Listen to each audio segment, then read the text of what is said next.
시편 20편도 다윗을 통해서 하나님께서 기록하시게 한 다윗의 시편이고요. 사무엘하 10장이 시편 20편의 배경 역사입니다. 1절 보시면 환난 날에 여호와께서 내게 응답하시고 야곱의 하나님 이름이 너를 높이 드시며, 다윗에게 환난이 임한 것 같죠. 무슨 일이 벌어졌었냐면 암몬 왕이 죽고 그의 아들 한운이라는 사람이 왕이 됐어요. 그래서 다윗이 평소에 이 암몬 왕과 왕래가 있었기 때문에요, 조문을 보냅니다. 조문 사절단을 해서 보내는데 이 한운이 다윗이 보낸 조문 사절단을 염탐꾼으로 여기고 신하들이 막 수염을 자르고요. 이제 이 당시에 이스라엘 백성 남자들이 수염을 자른다라고 하는 것은 그냥 뭐 요즘 시대에 수염을 자르는 것하고는 차원이 달라요. 거기다가 뭐 옷을 벗기는 수치를 주고, 그래서 막 내쫓아내게 되죠. 이 일들을 통해서 이게 이제 기점이 되어져서 다윗하고 암몬과 아람 또는 그의 동맹국들하고 이제 전쟁이 벌어지게 되죠. 그래서 시편 20편은 이걸 출정시라고 합니다. 전쟁을 치르러 나갈 때 출정시가 될 수 있고요. 우리는 이 하루의 삶 자체가 출정이죠. 전쟁이지 않습니까? 나와의 전쟁이기도 하고 사단과의 전쟁이기도 하고 또 현실과의 전쟁이기도 하고, 그러니 이 시편 20편은 사실은 날마다 하루에 한 번씩 말씀을 읽고 시작해도 부족함이 없을 만하게 그런 출정시로 이제 성경에 기록되어져 있는 그런 말씀이다라고 하는 것입니다. 그래서 여기 있는 이 환난, 차라라고 하는 이 단어는 곤란한 거, 고통스러운 거 또는 고난스러운 거, 재난, 궁핍하고 가난한 거, 아픈 거, 뭐 이런 모든 것들이 환난의 범주에 속할 수 있다라고 하는 것입니다. 그래서 여러분, 우리 삶에 찾아오는 환난들은 환난이나 그 사건도 그렇지만 2차적인 그런 고통이 더 힘이 들잖아요. 그렇죠? 내적인 혼란들이 일어나고 또 이런저런 갈등이 있고 다툼이 있습니다.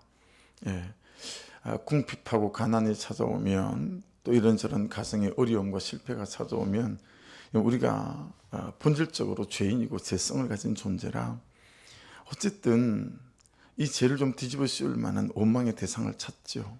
내가 불편하고 힘들어지니까 또 불평할 대상을 찾게 되어서 있습니다. 그러면서 갈등이 일어나고 다툼이 일어나기도 하고, 그리고 사단이 정말 원하는 대로 미워지게 되죠. 그래서 관계들을 쪼개고 나뉘게 되어지게 되고, 때로는 어떤 사건이나 또는 병이 찾아오면 공포심도 있고 두려움도 있고, 그래서 이런저런 일들로 자포자기하는 마음도 생기고. 그래서 사실은 환난보다 훨씬 무서운 것은 그 2차적으로 우리에게 찾아오는 심적인 갈등이나 감정의 고통, 이런 것들이 우리를 훨씬 더 힘들게 할 때가 많이 있습니다. 그래서 여러분, 환난은 있잖아요, 내 눈앞에 벌어진 사건이나 상황, 현실을 이기기 전에 내 마음과 감정을 먼저 이겨야 합니다. 그래서 시편에는 이런 식의 고백과 찬송시들이 되게 많이 있습니다. 사건을 해결하기 전에, 이 현실을 해결하기 전에 내 마음과 감정이 먼저 하나님께 잘 붙들려서 이것을 이겨야 현실을 뚫고 나갈 수 있다라고 하는 거예요. 그래서 오늘 말씀을 보십시다. 1절에 보시면 내게 응답하시고 너를 높이 드시며 너를 도와주시고 시온에서 너를 붙드시며 내 모든 소재를 기억하시며 내 번제를 받아주시기를 원하고 내 마음의 소원대로 허락하시고 내 모든 계획을 이루어 주시기를 원하고 우리가 너의 승리로 말미암아 개가를 부르며. 여러분, 다윗이 자기 자신이 전쟁터로 출정하잖아요. 근데 자기 자신이 자기 자신의 어깨를 이렇게 붙드는 거예요. 이해되시죠? 주로 다른 사람들이 내 손을 붙잡든가 내 어깨를 붙잡고 힘내세요 아멘. 하나님이 함께 하십니다. 이러는 거잖아요. 근데 지금 다윗은 자기가 자기 어깨를 붙잡았어요. 그리고 자기가 자기의 눈을 쳐다보는 거예요. 자, 봐봐봐요. 내 눈 봐봐봐요. 그러면서 지금 말하는 거예요. 예. 하나님이 너에게 응답하셔. 예. 하나님이 너를 높이 드실 거야. 하나님이 너를 반드시 도와주실 거고, 하나님이 시온에서 너를 붙드신다니까. 하나님께서 너의 모든 소재를 기억하실 거고, 하나님이 너의 모든 번제를 받아주실 거야. 이해되시죠? 그렇게 다윗이 다윗의 어깨를 붙잡고 자기 눈을 쳐다보며, 여러분 살아계신 그 하나님의 권세와 능력을 자기 자신에게 선포하는 거예요. 예.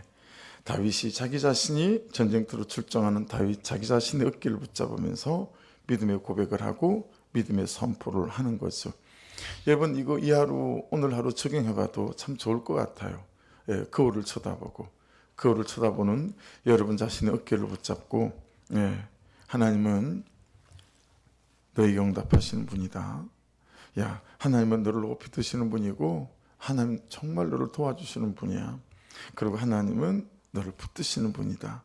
여러분 이렇게 자기 자신을 격려하고 또 돕는 거, 이 아침에 선포하는 거. 그래서 여러분 기도 통성으로 하는 거 자꾸 하십시오. 그리고 누가 묵상 간증을 나누고 말씀을 듣고 할 때 또 아멘이라고 하는 것들도 우리에게는 굉장히 큰 능력이 됩니다. 왜냐하면 자주 말씀드리잖아요. 세상이 들어요. 내 현실이 들어요. 여러분 내 말이 아니고 주의 말씀을 말하는 거기 때문에 내 현실이 주의 말씀을 듣는 건 대단히 중요합니다. 그 다음에 사단이 들어요. 날 괴롭히는 사단이 듣죠. 제일 중요한 것 중에 한 가지는 뭐냐면 하나님께서 내 믿음의 고백을 듣는다라는 거예요. 그리고 한 가지 놀라운 사실은 뭐예요? 여러분 공중으로 선포된 이 단어와 말이 공중을 돌아서 내 귀로 들어오죠. 그리고 내 존재가 듣는 거예요.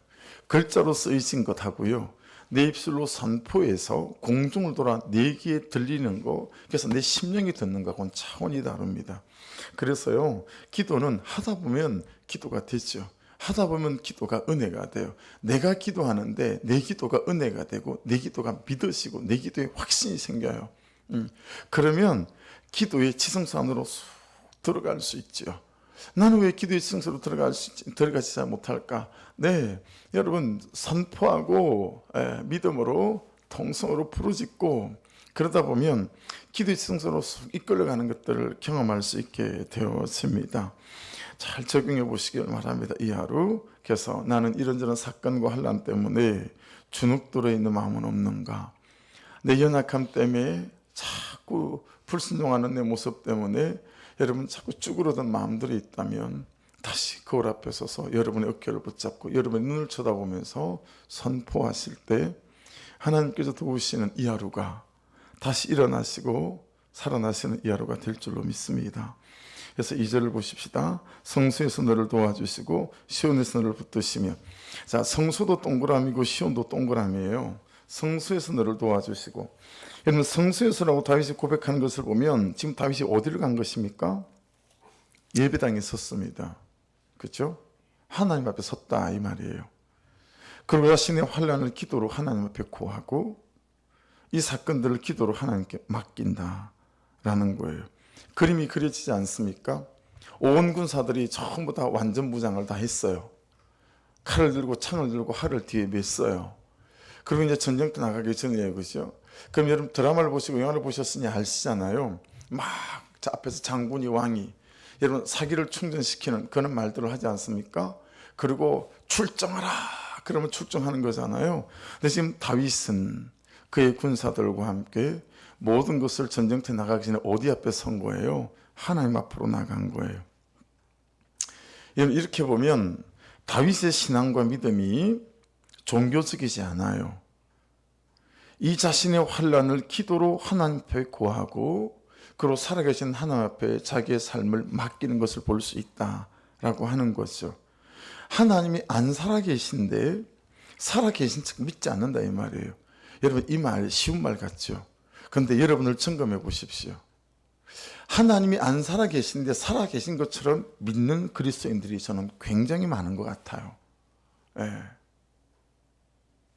그래서 진짜 기적 같은 일은요, 예배 중에 병고침 받는 게 아니고 하나님을 안 믿는데도 하나님을 예배한다고 앉아있는 게 기적 같은 일이다라고 느껴질 때가 많이 있습니다. 예.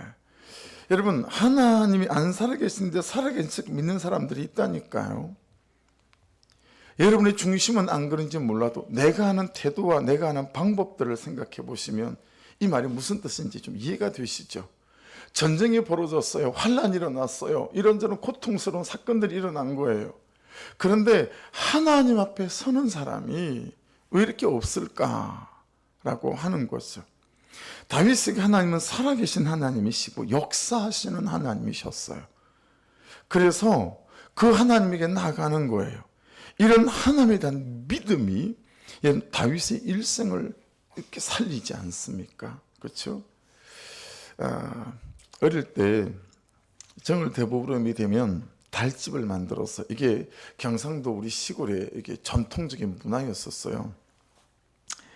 달집을 만드는데 이게 어떤 거냐면 대나무 있죠. 큰 대나무.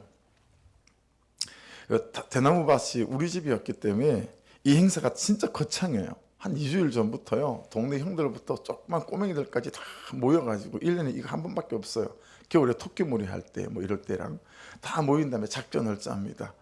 그래서 소나무 가지는 어디서 배우고 대나무는 근데 동네 산이 대나무가 다 우리 대나무 밭이고 우리 산이었기 때문에 다 우리 집에서 가져가는 거죠. 그러면 낮에 있잖아요. 그 대나무에 이제 야광으로 된 그런 끈을 다 묶어 놓습니다. 그래가지고는 또 한밤중에 가서 그 대나무를 다 베요. 그리고는 도랑 사이에다 대나무를 다 숨겨놓고 소나무 가지도 다 베어가지고요. 대나무 그 고랑에다 숨겨놓고 볏짚도 누구네 집 거 다 훔쳐가지고 숨겨놓고. 근데 매년 하는 거니까 동네 어른들이 모르겠어요. 다 알아요. 다 아는데 모른 척 해주고 우리는 훔치는 것처럼 훔치고 막 그렇게 해요. 그런 다음에 정월 대보름날이 되면 아침부터 그걸 다 가져와서 달집을 세우는데 높이가 굉장히 크죠. 대나무 막 붉은 놈들을 하니까. 그런 다음에 새끼줄로 묶고요. 사이사이에다가 소나무 가지를 다 끼고 볏짚을 다 끼고 그렇게 이제 합니다. 닷집을 태울 때는 달이 딱 뜰 때 태워야 돼요. 타이밍을 잘 맞춰. 이게 너무 중요한 거예요. 그러니까 어떻게 하냐면 저 산 꼭대기 위로 한 사람이 올라가서 100m 간격으로 다 줄을 서요. 릴레이로. 그럼 제일 위에 있는 형이 떴다 그리고 막 수신호를 보내요. 그러면 그 다음 100m 정도 바깥에 있던 또 다른 형이 또 떴다 그리고 전달을 하고 또 수신호를 보내요. 그렇게 수신호가 와가지고요. 달집에 불을 붙이는 사람은 어른이 붙이는데 요즘 같으면 돈을 한 50만 원 내놔야 돼요. 아무나 못 붙여. 돈을 많이 내놓은 사람이 붙여요. 그래가지고 이제 동네 잔치를 벌이는 거니까요. 그런 식으로 해서 이제 달집을 태우고 정월 대보름 행사가 이제 시작이 되는 거예요. 그럼 애들도 그렇고 어른들도 그렇고 밤새 그러고 이제 놀고 먹고 하는 거였거든요. 여러분, 근데 어떤 해는 어떤 날은요 구름이 잔뜩 끼어서 컴컴해지는데도 달이 보이지 않으니까 달집에 불을 붙이지 못하는 거예요. 떴겠다 그러고 붙일 수가 없는 거예요. 네. 근데 아무도 집에 돌아가거나 실망해서 땅바닥에 풀쩍 주지 않는 그런 애들이 없습니다. 왜냐하면 내 눈에 안 보일 뿐이지 달이 있는 것도 사실이고 달이 뜨는 것도 사실이고 지금 달이 떠 있는 것도 사실이고 단지 구름에 안 보일 뿐이다. 그리고 그 달을 기다리고 그 달을 찾는 거예요. 얼핏 보이라도 보이면 고함을 지르는 거예요. 그런 불을 지릅니다. 얼핏 보이기라도 보이면 말이죠. 여러분, 우리 하나님을 믿는 자들에게 하나님을 믿는 믿음이 이래야 되지 않겠어요? 하나님이 있는 것도 사실이고 하나님이 살아계셔서 역사하는 것도 사실이고, 그렇죠? 그 살아계신 하나님이 내 기도를 들으시고 간섭하시고 개입하시는 것도 사실이고, 그 살아계시고 역사하시는 그분이 나를 사랑하시고 내 기도와 내 눈물을 보시고 들으시는 것도 사실이고, 할렐루야. 이 하나하나가 전부 사실이라는 거예요. 근데 여러분, 이 사실이라는 사실들을 우리가 너무 자주 잊어버리고 놓친다. 마치 하나님 없는 것처럼 안 들으시는 것처럼 그렇게 살아간다라고 하는 것이죠. 그래서 여러분 한번 적용해 보십시오. 이 적용 질문이 꽤 길긴 하지만 잘 한번 들어보십시오. 도대체 이렇게 잘 잊어버리는 살아계신 하나님, 이렇게 잘 잊어버리는 역사하시는 하나님을 어떻게 항상 생생히 살아계신 하나님으로 한순간도 놓치지 않고 살아갈 수 있을까? 어떻게 해야 되나? 무엇을 해야 되나? 이게 적용 질문이에요. 왜 이럴까요? 나는 정말 하나님을 먼저 찾는가? 지금 내가 하나님께 가지고 와야 할 내 혼란이나 감정과 마음은 무엇인가? 라는 거예요. 근데 놀랍게도 이 적용 질문에 대해서 그 다음 구절들이 대답을 하세요. 여러분 3절을 보십시오. 내 모든 소재를 기억하시며 내 번제 받아주시기를 원하노라 셀라. 여러분 우리가 이미 레위기를 지나왔기 때문에 번제에 대한 상식이 좀 있죠. 또 소재에 대한 상식이 좀 있죠. 도대체 이렇게 잘 잊어버리는 살아계신 하나님, 역사하시는 하나님을 어떻게 항상 생생히 살아계신 하나님으로 순간도 놓치지 않고 살아갈 수 있을까? 그 대답이 소재에 있습니다. 내 모든 소재를 기억하시면, 여러분 소재는 자발적 제사가 아니었죠. 의무적 제사였습니다. 매일 드려야 돼요. 그것도 하루에 2번이나 3번씩. 무슨 얘기예요? 여러분 내 소재를 기억하신다는 게 무슨 뜻이에요? 매일의 일상 속에서의 하나님께 하루 2번씩 3번씩 나아갔던 그 삶, 그 중심, 그 하나님 앞에 서는 삶, 말씀 앞에 서는 그 삶을 뜻한다라고 하는 거예요. 여러분 매일 그렇게 말씀을 끼고 살고 말씀 앞에 살고 말씀을 들으려고 하고 여러분 그런 삶 속에 살아가는 삶이 되어지게 되면 생생히 살아계신 하나님을 놓치지 않고 살아갈 수 있는 은혜가 우리를 붙잡게 될 줄로 믿습니다. 그래서 여러분 신앙은 장사가 따로 없는 것 같아요. 신앙은 장사가 따로 없는 것 같습니다. 하나님께 나아가는 자가 이기고요. 하나님을 매일 찾는 자가 이기고요. 일상의 기도가 환난 때 나를 이기게 하시는 줄 믿습니다. 그거 외에 다른 게 없어요. 매일 하나님 앞에 나아가는 소재. 아침에 기도하고 저녁에 기도하고 아침에 말씀 붙잡고 그 말씀을 가지고 하루를 살아가고 예수님도 그렇게 사신 거 아니겠어요? 마가복음 1장 35절 새벽 아직도 밝기 전에 예수께서 일어나 나가 한적한 곳으로 가사 거기서 기도하시더니 예수님이 별 뾰족한 방법으로 살아낸 게 아니에요. 그분조차도 매일 새벽에 하나님 앞에 섰다라고 하는 거예요. 그리고 그분으로 공급받았다라고 하고 그분으로 채운 거예요. 더러운 것은 그분 앞에 기도하며 비우고 여러분 받아야 될 것들은 받아서 나를 채우고 그렇죠? 그리고 하루를 사셨다라고 하는 것이죠. 그리고 내 번제를 받아주시기를 원하노라. 이건 제가 드렸던 2절의 세 번째 적용 질문의 대답이죠. 지금 내가 하나님께 가지고 해야 할 환난, 감정, 마음은 무엇인가? 여러분 번제, 그렇죠? 자원하여 드리는 제사들, 정말 다윗은 그런 일이 있을 때마다 먼저 하나님께 나아갔습니다. 어떻게 했어요? 소를 잡았어요. 양을 잡았어요. 그것도 수컷으로. 그렇죠? 이 모든 것이 하나님께 있다는 믿음으로 전적으로 하나님께 먼저 올려드리는 이 중심이 다윗에게 있었고 그것이 그로 이 많은 환난 가운데서 전쟁에서 이기게 만들 수 있었다라고 하는 것입니다. 4절을 보십시오. 내 마음에 소원대로 허락하시고 내 모든 계획을 이루어 주시기를 원하노라. 지금 암몬과의 전쟁터로 나아가는 다윗의 소원은 무엇이겠습니까?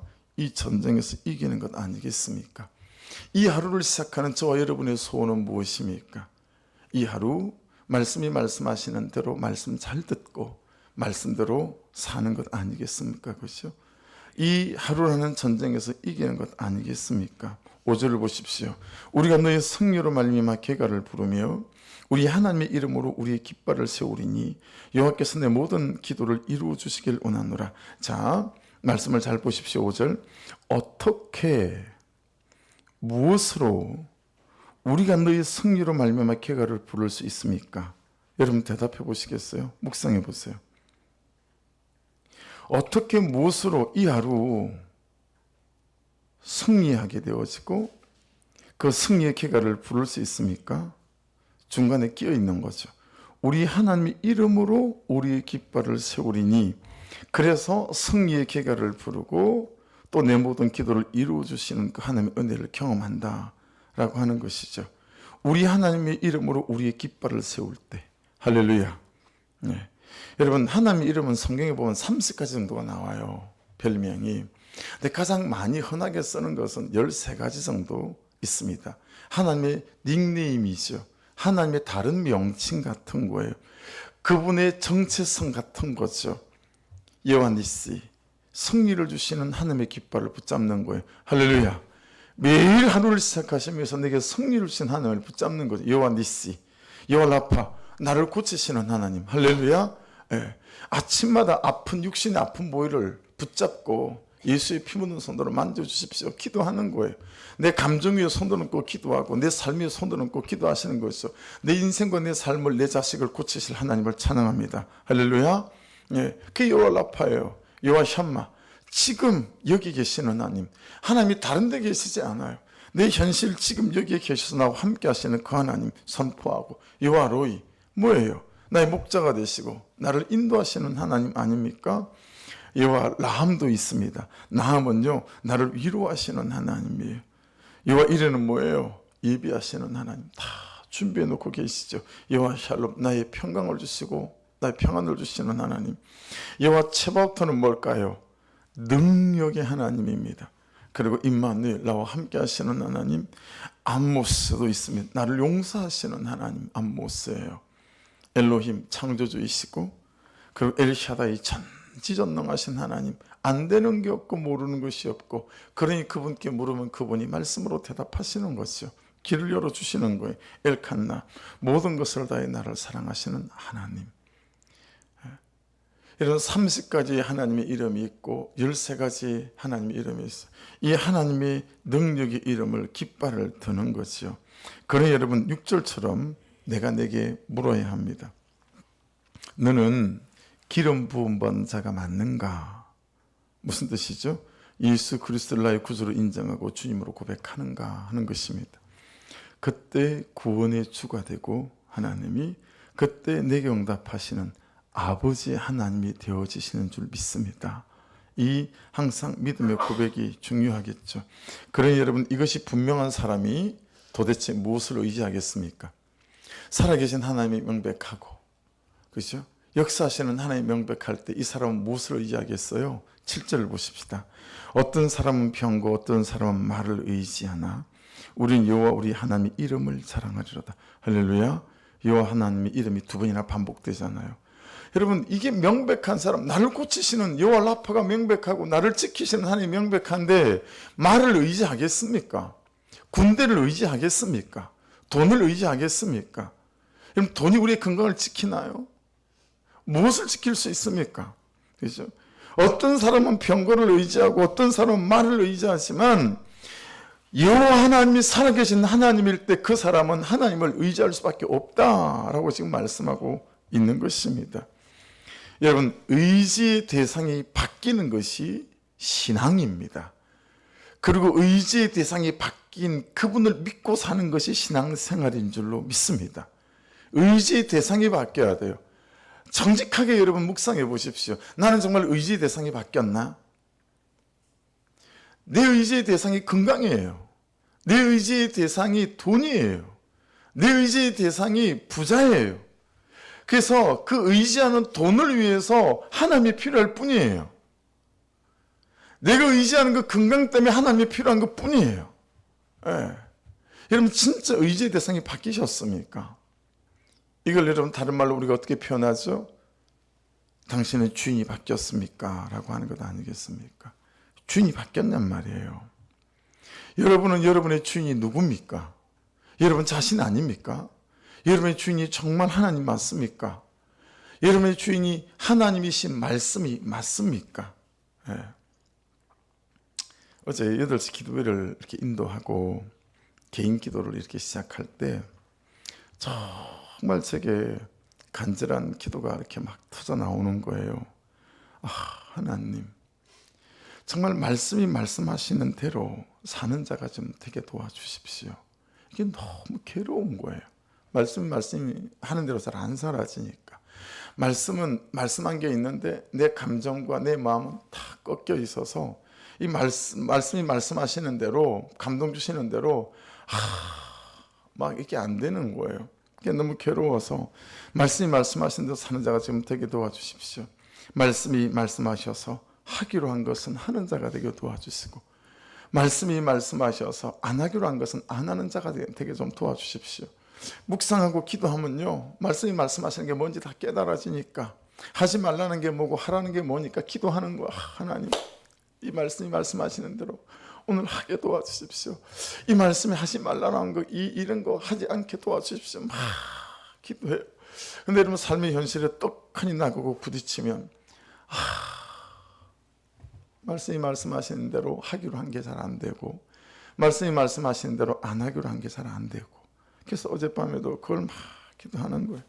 하나님, 말씀이 말씀하신 대로 하기로 한 거 하는 자가 되게 도와주시고, 말씀이 말씀하시는 대로 안 하기로 한 거 안 하는 자가 좀 되게 도와주십시오. 그렇게 기도가 되어지는 거, 이게 너무 간절한 거예요. 이것보다 더 큰 게 있겠나 싶은 거죠. 이 기도에 막 사로잡히니까. 그러다가 뜬금없이 기용 형제 북중에 있는 아이 이름을, 이제 대부분 아이들 이름을 이제 목사님 제가 잘 지으니까요. 글씨 지어달라고 빨리 그러니까, 야, 이게 이것밖에 없겠다. 말씀대로 사는 자. 그 생각이 뜬금없이 기도하다 말고 툭 떠올랐어요. 말씀이 로고스니 로자에다가 말씀대로 사는 백성이니까 한자로 백성민자를 써서 로민이라고 해야겠다. 구로민. 그러고 보니까 구루에 사는 사람 같기도 하고 뜬금없이 그 생각이 든 거예요. 구로민, 너 구루에 사니? 이렇게 놀리지 않을까? 근데 로민만 하면 너무 좋은데 성이 문제라. 구자가 문제인 거예요. 이름은 제가 잘 지은 것 같은데 이 구자가요. 로민 괜찮지 않아요? 나한테 부탁을 했거든요. 하나님, 이 시대도 통하고 한 50년 뒤에도 통할 수 있는 그런 이름. 하나님, 우리나라에서 통하고 외국에서 목사님 통할 수 있는 이름 로민. 외국에서 통하지 않을까요? 로민. 너무 괜찮은데 구자를 딱 갖다 붙였더니 구로민. 이 구루에 사는 백성 같아가지고 뜬금없이 그냥 그 생각이 이끌린 거예요, 제가. 왜냐하면 말씀대로 사는 자만큼 귀한 것이 없겠다. 이게 막 너무 가슴에 와닿아가지고 말이죠. 이게 기도하다 말고 제가 딴 길로 빠져드는 거죠. 삼천포로 빠져가지고. 어쨌든 아예 이름의 뜻은 정해졌어요. 말씀대로 사는 자. 이제 그렇게 이름을 지으려고 해요. 뭐 로민이 될지 뭐가 될지는 모르지만, 그죠? 말씀을 살다, 말씀을 사는 자. 지금 복중의 태명도 성경으로 쓰고 있거든요. 주제넘게 복중애를 성경으로 쓰고 있어요. 그죠? 그래서 맞잖아요. 태명이랑 또 말씀대로 사는 자에게 딱 맞는 것 같아서, 여러분, 가고 서고 앉고 일어서고 하고 말고, 여러분의 삶이 말씀이 말씀하시는 대로 말씀이 의지의 대상이 되고 말씀이 내 결정과 선택과 향방의 주인 될 수 있기를 주의 이름으로 축복합니다. 이것보다 더한 큰 은혜를 가지고 사는 사람이 있을까 싶습니다. 8절 말씀을 보십시오. 병거를 의지하는 사람, 말을 의지하는 사람은 어떻게 됩니까? 비틀거린다고 말씀합니다. 비틀거리면 이건 카라인데요, 그 끝은 결국은 무릎을 꿇게 된다라는 뜻을 갖고 있습니다. 여러분, 말을 의지하고 병거를 의지하면 잠시 잠깐 잘 되는 것 같으나 그 끝에 가서는 비틀거린다, 무릎을 꿇게 된다라고 말씀합니다. 여러분, 기도합시다. 저 시간이 이렇게 많이 지난 줄 몰랐어요. 기도합시다.